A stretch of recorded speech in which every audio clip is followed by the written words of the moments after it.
மொத்த குடும்பமும் இங்கே அந்த மனோஜை பார்த்துட்றாங்க. இதுதான் மனோஜ் தான் இந்த மாப்பிள்ளை அப்படின்றத தெரிஞ்சுக்கிட்ட முத்து, மீனா, அண்ணாமலை, விஜயா, ரோஹிணி வரைக்கும் அப்படி அதிர்ச்சியில் திகச்சு போய் நிற்கிறாங்க. முக்கியமாக என்ன ஆகுதுன்னா இந்த இடத்துல பிரச்சனை வெடிக்குது. நான் சொன்னேன்லப்பா, என் பொண்ணை கல்யாணம் பண்ணிக்கிறதுக்காக இருக்கிற மாப்பிள்ளைன்னு ஒரு பேர் மனோஜ் எங்கள் ஷோரூம் வச்சுருக்காருன்னு சொல்ல, அது நல்லா தெரியுமே அப்படின்னு சொல்கிறாங்க.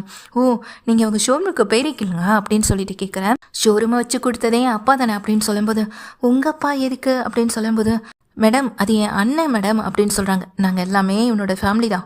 இவன் வேணால் இந்த உண்மையை வேணால் உங்ககிட்ட மறைச்சிருக்கலாம்னு சொல்ல, இன்னொன்னும் உங்கள் ஃபேமிலி பற்றி எனக்கு நல்லா தெரியும், ஆனால் அது நீங்கள் தான்றது எனக்கு இன்றைக்கி தான் தெரியுது. அதாவது மேரேஜ் இல்லீகலாக, அதுவும் லீகலாக செய்ய முடியாது. அவங்க ஃபர்ஸ்ட் ஒய்ஃப்னு சொல்லும்போதும், நான் தான் மேடம் அவருடைய ஃபர்ஸ்ட் ஒய்ஃப், பேர் ரோஹிணி அப்படின்னு சொல்லும்போது, நீங்களா அப்படின்னு அதிர்ச்சியில் கேட்குறாங்க.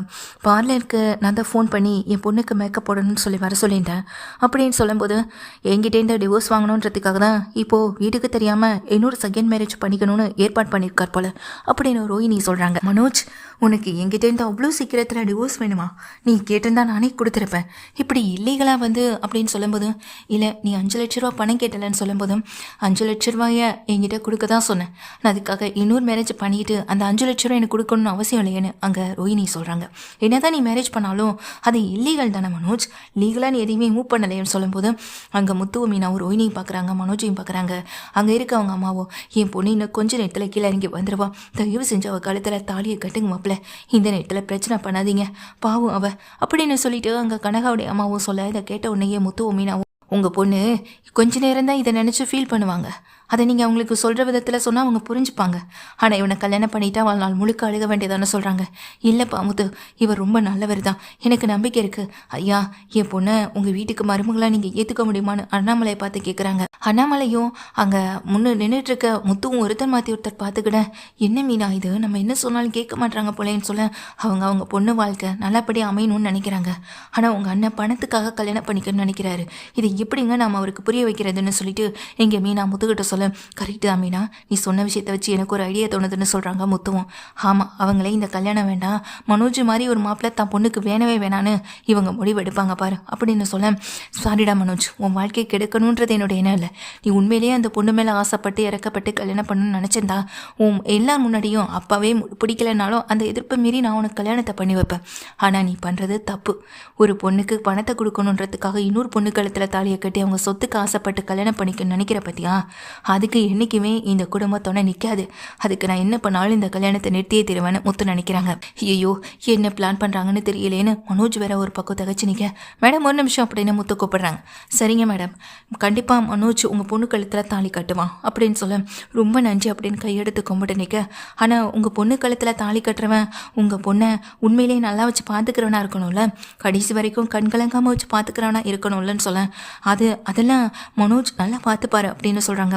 மேடம் பார்த்து பாரு அப்படின்றத தாண்டி இப்போ இந்த சுச்சுவேஷனில் எப்படி இருக்கான்றதை நீங்கள் தெரிஞ்சுக்கணும்லன்னு சொல்ல, என்ன சொல்கிறீங்க முத்து அப்படின்னு அங்கே கனகாவுடைய அம்மா முத்துவை பார்த்து கேட்குறாங்க. முத்து மீனா 2 பேருமே அவங்க அம்மாவை பார்க்குறாங்க. தப்பாக நினச்சிக்காதீங்க மேடம், யாராக இருந்தாலும் அவங்க நல்லவங்களா கெட்டவங்களா உங்கள் ஃபேமிலி கூட நல்லவங்களா தான் இருப்பாங்க. ஆனால் அவங்க எந்த நோக்கத்துக்காக கல்யாணம் பண்ணிக்கிறாங்கன்றது ரொம்ப முக்கியம்ல அப்படின்னு சொல்லும்போது, கரெக்டு தான் முத்து, ஆனால் இவரே இப்போ என் பொண்ணு கழுத்தில் தாலி கட்டிட்டார்னா அப்போ கடைசி வரைக்கும் என் பொண்ணு கூட சேர்ந்து வாழ்ந்து தானே ஆகணும் அப்படின்னு சொல்ல, கரெக்ட் தான் மேடம், எங்கள் சொல்கிறதெல்லாம் உண்மையிலேயே சரியான விஷயந்தான். ஆனால் இப்போ நாங்கள் உங்களை தனியாக கூப்பிட்டு பேசுகிறதுக்கு காரணமே அவன் எந்த நோக்கத்தில் உங்கள் பொண்ணு கழுத்தில் தாலி கட்டுறான் அப்படின்றத நீங்களும் தெரிஞ்சுக்கணும். அதுக்கப்புறமா உங்கள் விருப்பம் மேடம், உங்கள் பொண்ணு கழுத்தில் தாலி கட்ட சொன்னாலும் சரி, இல்லை அவன் கெட்டவனை நினச்சி நீங்கள் அவனை உங்கள் பொண்ணுக்கிட்டேருந்து விலக்கி வச்சாலும் சரி அப்படின்னு சொல்ல, நான் சொல்கிறத மட்டும் நீங்கள் போய் அவன்கிட்ட சொல்லுங்கள் மேடம் அப்படின்னு சொல்ல, சரின்னு சொல்லிட்டு, அதுவும் உங்களை எனக்கு நல்லா தெரியுன்றதுக்காக தான் நீங்கள் சொல்கிற இந்த விஷயத்தில் நான் ஏற்றுக்கவும் செய்கிறேன். நீங்கள் சொன்னது போல் இந்த டெஸ்ட்டை நான் மனோஜுக்கு வைக்கிறேன்னு சொல்லிட்டு உள்ளே போகிறாங்க. மேடம் என்னாச்சு அப்படின்னு அங்கே இருக்கவங்க எல்லாருமே கேட்க, ஒன்றும் இல்லை நல்லபடியாக இந்த கல்யாணம் நடக்கும், எல்லாருமே உட்காருங்க அப்படின்னு சொல்ல, சரின்னு சொல்லிட்டு எல்லாருமே உட்காராங்க. அப்போது மனோஜை பார்க்குறாங்க. மனோஜ், என் பொண்ணு கனகா கழுத்தில் நீங்கள் தாலி கட்ட ரெடியா? உங்கள் ஃபேமிலியில் இருக்கவங்க கிட்டே நான் பேசிட்டேன், அவங்களும் ஓகே சொல்லிட்டாங்கன்னு சொல்ல, என்ன மேடம் சொல்கிறீங்க, நிஜமாவா? முத்து அப்புறம் ரவி எல்லாருமே ஓகே சொல்லிட்டாங்களான்னு கேட்க, ஆமாம் எல்லாருமே ஓகே சொல்லிட்டாங்க. உங்கள் ஃபேமிலி முன்னாடியும் உங்கள் மேரேஜ் நடக்கிறது எனக்கு சந்தோஷமான விஷயந்தான். பின்னால் எந்த பிரச்சனையும் வராமலே இருக்கும். அதுவும் இல்லாமல் உங்கள் ஃபர்ஸ்ட் ஒய்ஃபும் இங்கே தான் இருக்காங்க. நீங்கள் அவங்கக்கிட்ட இந்த பணத்தை இப்போவே கொடுத்து ஒன்றுமே இல்லாத ஒரு விஷயமா மாற்றிடவும் முடியும். அதுக்கு பிறகு என்னுடைய பொண்ணு கனகா உங்களுக்கு சட்டப்பூர்வமான ஒரு மனைவியாகவும் மாறிடுவான் அப்படின்னு சொல்ல இதை கேட்ட மனோஜ் அப்படி தயங்கி நிற்கிறாங்க. என்ன மேடம் சொல்கிறீங்கன்னு கேட்க, எஸ் மனோஜ், இப்போது 10 லட்சம் பணம் இருக்குது, தாலி கட்டின உடனே 5 லட்சம் பணத்தை உங்கள் கையில் ஒப்படைக்கிறேன். அதை உடனே உங்கள் ஃபர்ஸ்ட் ஒய்ஃப் ரோஹினிகிட்ட கொடுத்துருங்க. அதுக்கப்புறமா ரெஜிஸ்டர் ஆஃபீஸ்லேருந்து நான் ஆட்களை வர சொல்லியிருக்கேன். எனக்கு ரொம்ப வேண்டப்பட்டவங்க தான். அவங்க முன்னாடியே உங்கள் மேரேஜை நம்ம ரெஜிஸ்டர் பண்ணிடலாம். என்ன மனோஜ் என்ன சொல்கிறீங்கன்னு கேட்க, எதுவுமே பேசாமல் மனோஜ் நிற்கிறாங்க. இல்லை மேடம், இப்போது இது அவசியமாக தேவையா அப்படின்னு சொல்லி கேட்க, ஆமாம் மனோஜ், இது எல்லாமே நடக்கக்கூடிய விஷயம் தானே, இது தேவையில்லைன்னா நீங்கள் சொல்ல முடியாதுல்ல, என்ன மனோஜ் பண்ணிடலாமா அப்படின்னு சொல்லி கேட்குறாங்க. எதுவுமே பேசாமல் மனோஜ் அப்படி நிற்க, அந்த மனோஜை அவங்க வந்திருக்க அந்த நியூமராலஜிஸ்ட் வந்துட்டு பார்த்துட்டே இருக்காங்க. என்ன இவர் வேற நம்மளை இப்படி பார்க்குறாரே நினச்சி மனோஜ் வேற ஒரு பதட்டப்பட, சரின்னு சொல்லுங்க பப்பரப்பா மனோஜ் அப்படின்னு அவரை சொல்ல, மனோஜ் வந்துட்டு என்ன பண்ணுறது தெரியாமல் இங்கே ரொம்ப தயக்கப்பட்டு நிற்கவும் செய்கிறாங்க. என்ன மனோஜ் இவ்வளோ யோசனை பண்ணுறீங்க, என் பொண்ணை கல்யாணம் பண்ணிக்க கூட இவ்வளோ யோசிக்கல, ஆனால் அந்த மேரேஜை ரெஜிஸ்டர் பண்ணுறதுக்கு இவ்வளோ யோசிக்கிறீங்களே அப்படின்னு அங்கே கனகாவுடைய அம்மாவை கேட்குறாங்க. இல்லை மேடம், ரெஜிஸ்டர்ட் மேரேஜ் எல்லாம் பண்ணுறது சரியாக தான் இருக்கும், நம்ம மேரேஜை பெருசாக ஃபங்க்ஷன் மாதிரி வைக்கும்போது வேணாம் நாம் இதை பண்ணிக்கலாமேன்னு மனோஜ் சொல்ல, அதுக்கெல்லாம் அவசியமே இல்லை மனோஜ், நீங்கள் பொண்ணு காலத்தில் தாலி கட்டிட்டீங்கனாலே போதும், அதுக்கப்புறம் நடக்க வேண்டியது ஆட்டோமேட்டிக்காக நடந்துடும் அப்படின்னு சொல்கிறாங்க. இதை கேட்டதும் மனோஜுக்கு, இல்லை நாம் இதை பண்ணிடவே கூடாது, நாம் இவ கழுத்தில் தாலி கட்டிட்டு இதுக்கப்புறமா இந்த கல்யாணம் பிடிக்கல, உங்கள் பொண்ணு பிடிக்கலன்னு ஈஸியாக விட்டுட்டு போகலான்னு பார்த்தா இதுக்கப்புறமா டிவோர்ஸ் கேஸ்னு நம்மளால் அலைய முடியாது. இந்த பொண்ணு வேற மனநலம் பாதிக்கப்பட்டதாக இருக்குது, இது கோர்ட்டில் வந்து என்ன பேசுன்ற மாதிரி நின்றுட்டுருக்காங்க. இங்கே மனோஜும், என்ன மனோஜ் யோசிக்கிறீங்க அப்படின்னு அவங்க மேடம் வந்து கேட்டுகிட்டே இருக்காங்க.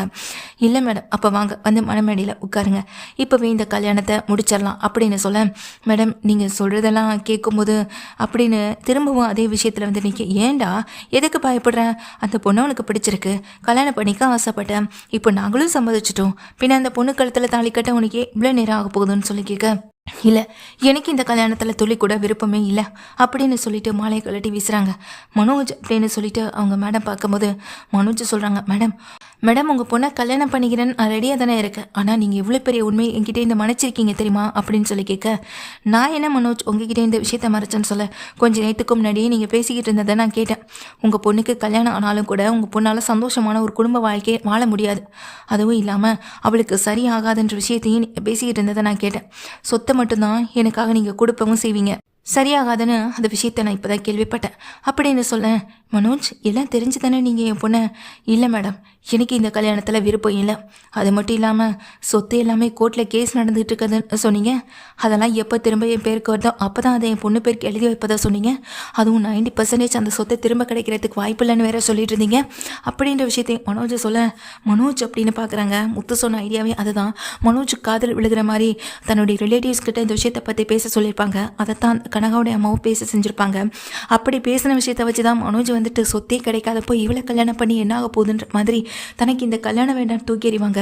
அதை பார்த்துக்கிட்டு இருக்க கனகாவோட அம்மா அங்கே இடத்துல மனோஜை போட்டு அடி வெளுத்துவாங்க. இதை பார்த்துட்டு இருக்க முத்து ரவின்னு 2 பேருமே அமைதியாக நிற்கிறாங்க.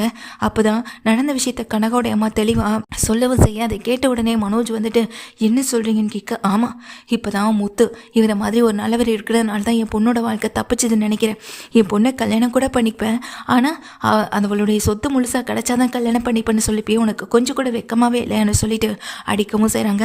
மனோஜ் அடி வாங்கி நிற்க முத்துவும் ரவியையும் பார்த்து முறைக்க பக்கத்தில் வந்து திட்டமும் செய்கிறாங்க.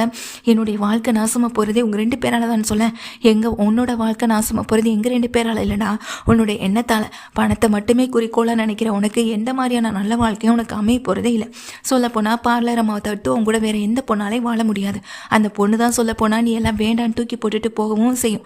அதுக்கு மட்டும் நல்ல ஒரு நினைவு இருந்துச்சுன்னா உன்னை மாதிரியான ஒரு ஆளை கல்யாணமே பண்ணிக்க செய்யாது.